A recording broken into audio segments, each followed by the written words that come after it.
If you want to feminize your face and you're in the military, you can get the taxpayers to pay for it.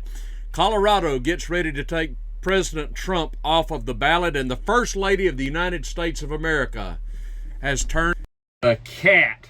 Stay tuned, everybody. For the best meat you have ever eaten in your life, go to samsbutchershop.com. Enter the coupon code T when you check out for a 10% discount. And a happy Monday, Tuesday. Today is Tuesday. It really is Tuesday. On a chilly Alabama morning, let me tell you, our high today is going to be like 58. I know if you're in Minnesota or something, you're probably laughing at me, but it's plenty cold here, let me tell you. Hello, this is trailertrashtim.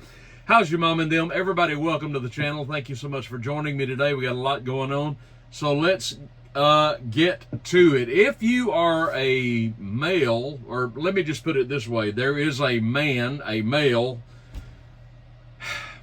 in the American military, and this appeared in revolver.news. This male decided to get his face feminized. I didn't know there was such a thing, or I guess I thought you could just do that with Mary Kay or whatever. But he wants to get his face feminized, and he's going to do it via surgery. So if you're an American taxpayer, you got to pay for this. From the military.com, the Pentagon has spent $15 million in the past 5 years to treat 1,892 transgender troops, including $11.5 million for psychotherapy and $3.1 million for surgeries.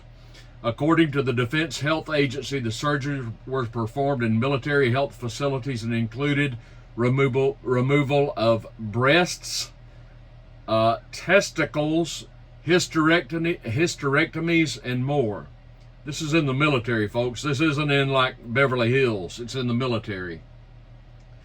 So there's a man who thinks he's a woman, and he decided to go undergo full gender transition, including facial feminization, to try to change his face. And I'm looking at his face right here. You can go to revolver.news and see this.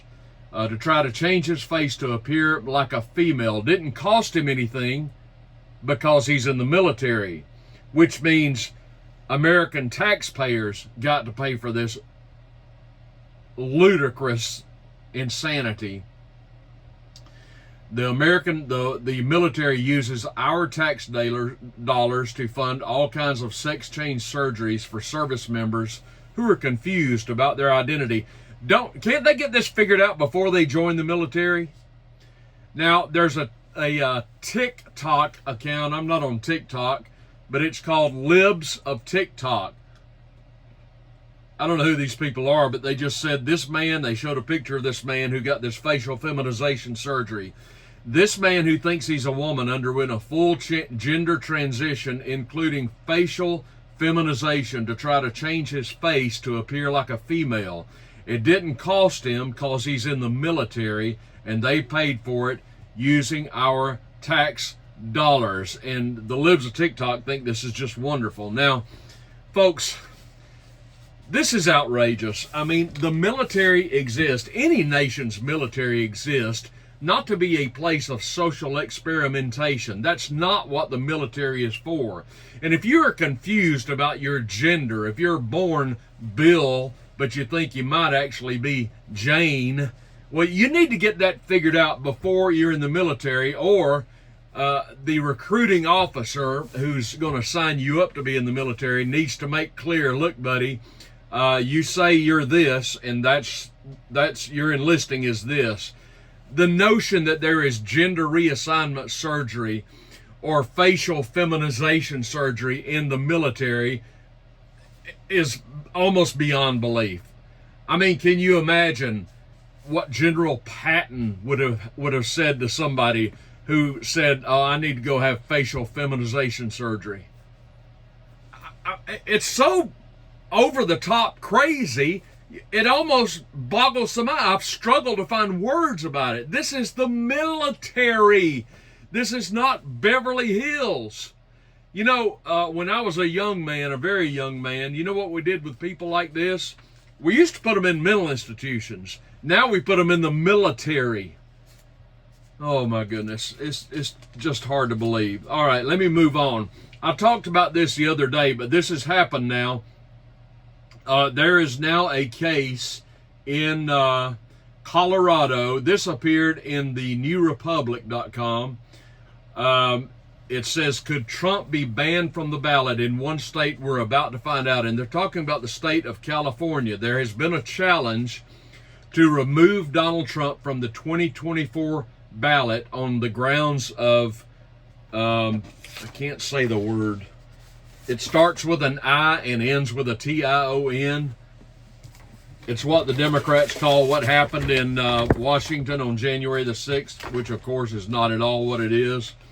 But they're trying to remove Trump from the ballot in Colorado because they say that he fomented this I word in Washington on January the 6th. And I talked about this the other day, how there are several states, Colorado being one of them, who there are people there, officials there, who are trying to remove Trump from the ballot. And I think this is a good and healthy thing to have. I'm sorry that it is happening. It shouldn't be happening. But eventually something like this, if it goes far enough, is going to have to be heard by the Supreme Court. But this is happening now in Colorado. And the judge, Sarah Wallace, has given each side 18 hours to lay out their entire argument. So I don't know what's going to happen in this Colorado lawsuit, but they're already saying, at least in the New Republic, the Colorado lawsuit is one of two that could reach the Supreme Court. The other state would be Minnesota. All I can say is bring it on. You know, bring it on. Let's go ahead. Let's go ahead and fight it out. I am fairly reasonably confident that the Supreme Court would turn this all aside. But, you know, even if they don't, I mean, this is going to fire up Trump's base even more so if they're not fired up enough already. But I don't expect there to be much success ultimately with lawsuits like this. Now, Colorado, who knows? Colorado is a loony state anyway. They're run by libs. So I don't know how that case is going to go, but we shall see. All right, I want to move on. I touched on this the other day as well, and it has to do with Mike Johnson. I need to go back to this, as Jen Psaki would say. I need to circle back. Mike Johnson is, for me, he is a bundle of contradictions. He's a bit schizophrenic, if you ask me, and I'll tell you why. He says a lot of things and has done a lot of things that I think are great. But there's other things about Mike Johnson, the newly elected Speaker of the House, that are rather disturbing. And I'm speaking primarily of his first act as Speaker in terms of going somewhere to speak. He hops up on a jet, I think within a day or two after his election, and taking the oath of office. He gets on a jet and he goes out, I believe, to Las Vegas to address the Republican Jewish Coalition. And while there, he basically says everything that the RJC wants to hear. He was also joined there by Trump, and he pledged his unwavering support, of course, to the state of Israel in this war against Palestine. And I stated the other day that, what bothers me about this is simply this. I am sick up to here of hearing American politicians take sides in these fights with Israel and Palestine and Russia and Ukraine. For crap's sakes, can you just not be an American and let it go at that? Why do you have to pledge your allegiance to Israel? Why is that? Now, in Mike Johnson's case, I can tell you that what forms his ideals about this is the fact that he is an evangelical, and he's basically touting or respouting the evangelical line that Israel is this chosen nation of God, and they're more favored than anybody. I've covered this extensively before. This has to do with the heresy, the false theology of dispensationalism, which is new. It was started in the late 1800s. It presents the nation of Israel and the Jews as being some special, beloved, chosen race of God. It is all utter nonsense. Particularly if you call yourself a Christian, the last nation you ought to be supporting is Israel, for heaven's sakes. And I can cite for you, folks, and I'm not defending what the atrocities that have been done to Israel, but you don't hear people like Mike Johnson talking about the Israeli atrocities against the Palestinians and other groups. I have detailed this on this channel before. You know, it's hard to change people's minds on this subject if their minds are already cemented into this thinking that is based in dispensationalism. Some people who are evangelicals, for example, this is all they've ever heard. It's all they ever know. And, when they believed this for decades, to have such a belief challenged, it might be tough for them to swallow. It's a tough nut to crack, as we say in the South. But this is a bad belief. It is not true. It is not biblical. It is not Christian. It has nothing to do. It has never been proclaimed in Christendom ever. And it's tough to get people to change their minds on it when it's all they've ever heard. But I'm telling you, it is bogus.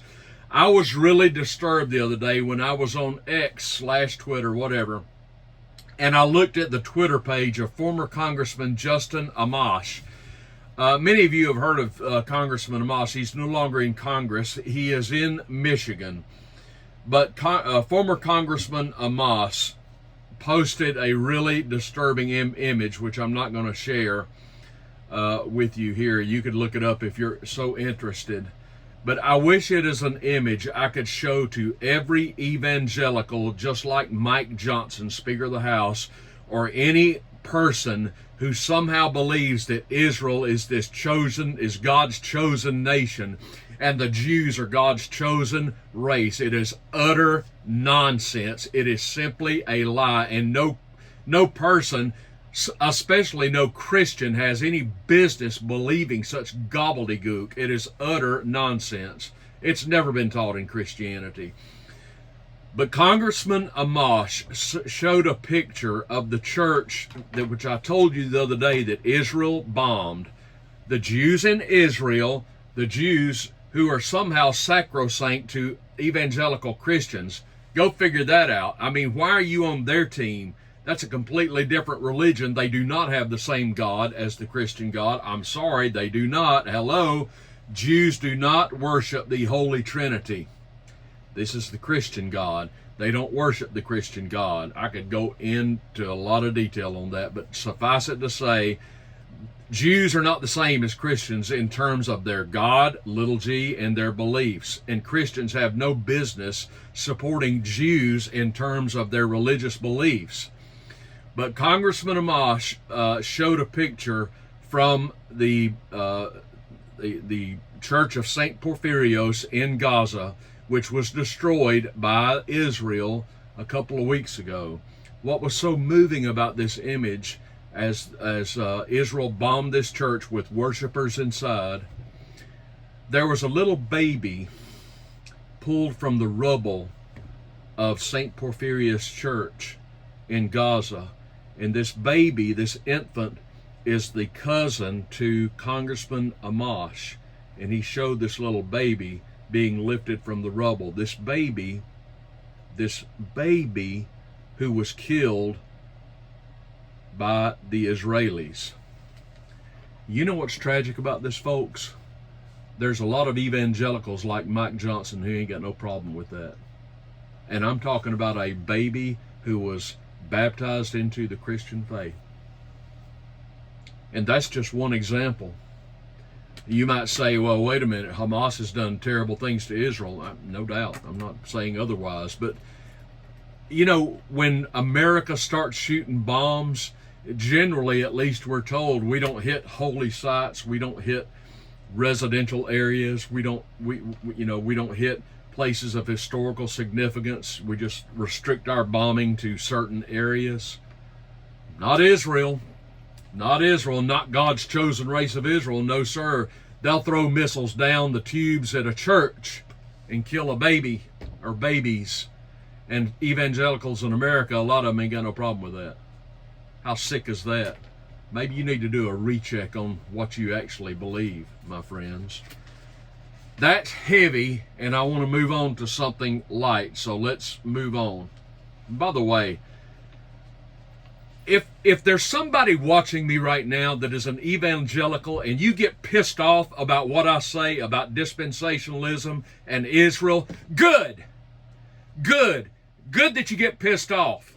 Because you know what? Rather than just sitting there on your hands, it might be a good idea for you for once to open your mind and consider whether what I'm saying is true, because I can tell you it is. And what you've been taught your whole life, like Speaker Johnson, what he believes, this dispensationalism is a lie. It is absolutely bogus theology. And I don't care how many preachers stand in pulpits and tell you it's true. They are wrong. I don't care how many John Hagees are out there worshiping Benjamin Netanyahu. He is wrong. He is a heretic. I don't care whether your mother believed it or your grandmother believed it or you were raised in a Pentecostal church that taught you all your life that Israel is God's chosen race. It's nonsense. It is not true. And you can get pissed off at me for saying it, but the sensible thing to do, my friend, would be to actually do some investigation and say, wait a minute,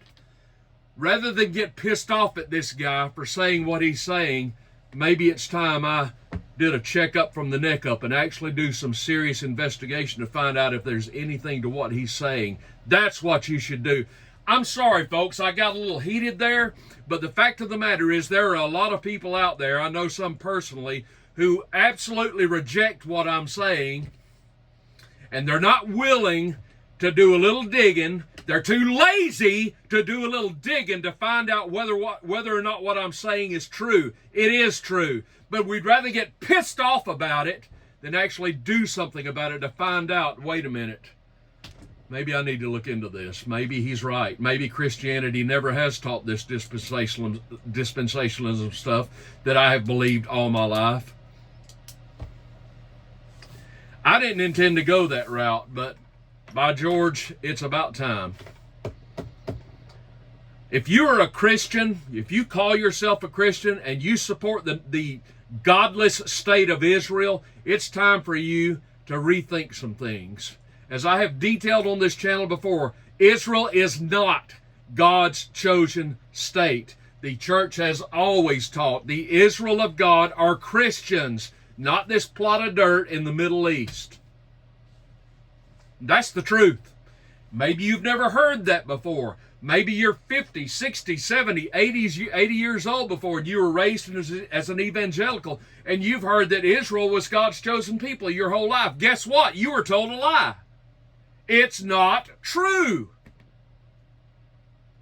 You know what? If you value truth more than anything, then you would set your anger aside and you do some investigating to find out if what I'm saying is true or not. And I can promise you what I'm telling you is true. But this Zionism, this dispensationalism is not just an evangelical sects, S-E-C-T-S. It creeps into all other layers of society, as I've detailed on this channel. Now, you have it affecting American foreign policy. Okay, it's not just restricted to what evangelicals believe. Now you got the cotton-picking Speaker of the House spouting this evangelical line as a matter of foreign policy, while we find Palestinian Christians under the rubble. You think God's crazy about that? You know what? I'm going to cut it off right there. I didn't know I was going in that direction, but by God, it needed to be said. Literally, by God, it needed to be said. So I hope if you are stuck in the sinking sands of this bad theology, this bad eschatology of dispensationalism, I hope you'll consider what I just said. There it is. I'm going to save the cat story for tomorrow because I'm just a little worked up because, you know, I'm trying to get through to people on this. People who call themselves Christians that are believing this bad theology, it's time you woke up. Stop being pissed off about what I'm saying and actually consider what I'm saying. If you reach out to me personally, I can help you with articles and books that will help clarify your thinking on this matter. Hey, how about a little merch? What do you think? Triple T's got a drinking glass. I actually thought this was going to be a metal tumbler, but it's not. It's a drinking glass. The link is down below for Triple T merchandise. So anyway, there we have it. Folks, listen, go out there and have a great Tuesday, if you will. Give me your comments down below. I did not intend to go where all I went, but there you have it. That's a show. That's a wrap. Please like this video, if you will, down below. Give me the old thumbs up. And if you have not yet subscribed to the channel, the subscribe button is down below. If you are a legal resident of your country, you're not an illegal alien. And if you do not wear face masks, you're more than welcome to join our growing community. This is Trailer Trash Tim, and I will see you all tomorrow.